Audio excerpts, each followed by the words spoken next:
Qui envoie une facture? C'est le vendeur qui crée et envoie la facture vente à son client. On se place du point de vue de l'entreprise qui vend, c'est-à-dire du vendeur qui travaille avec un client. Où va l'argent de cette vente?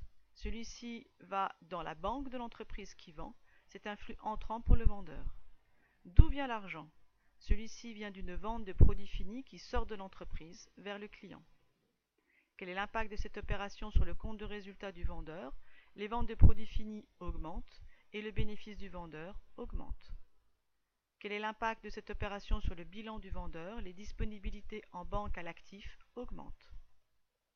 Nous venons de voir l'impact d'une vente avec paiement au comptant sur les documents de synthèse, comme le compte de résultat et le bilan du vendeur. On se met à la place de l'entreprise qui achète des marchandises. Cette fois-ci, l'entreprise qui est acheteur reçoit la facture d'achat qui a été envoyée et créée par le vendeur. L'entreprise qui achète travaille donc avec un fournisseur. L'entreprise qui achète va devoir payer cet achat. D'où vient cet argent? Dans cette situation, l'entreprise paie en espèces. Son argent vient de la caisse. Où va cet argent? À quoi sert-il? Il va permettre d'acheter des marchandises qui entreront dans l'entreprise qui achète. Quel est l'impact de cette opération sur le compte de résultat de l'acheteur? Les achats de marchandises en charge augmentent et le bénéfice de l'acheteur diminue. Quel est l'impact de cette opération sur le bilan de l'acheteur? Les disponibilités en caisse à l'actif diminuent.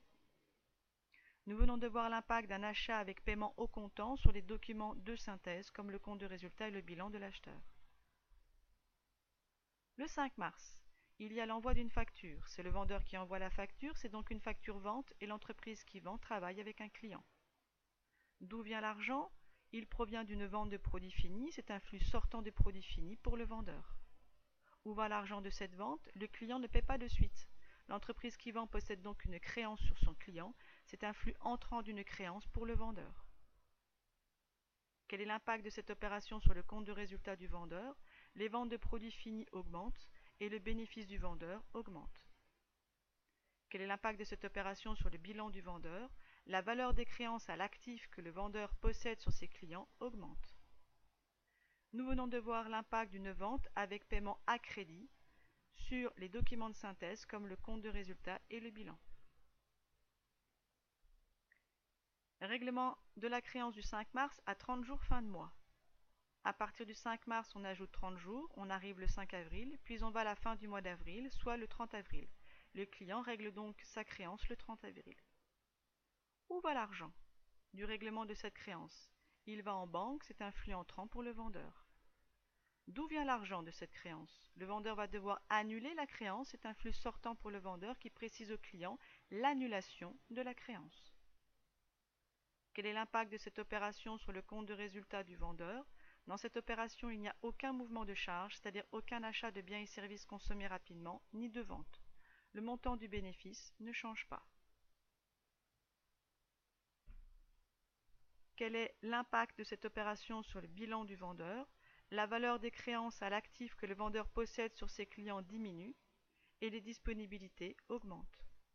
Nous venons de voir l'impact d'un règlement de créance, c'est-à-dire une annulation de créance sur les documents de synthèse, comme le compte de résultat et le bilan du vendeur.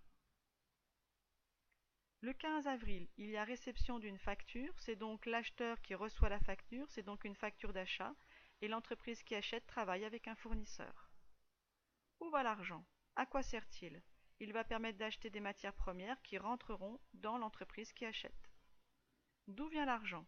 L'acheteur ne paie pas de suite, il y a donc une dette envers son fournisseur, il envoie à son fournisseur un engagement à payer.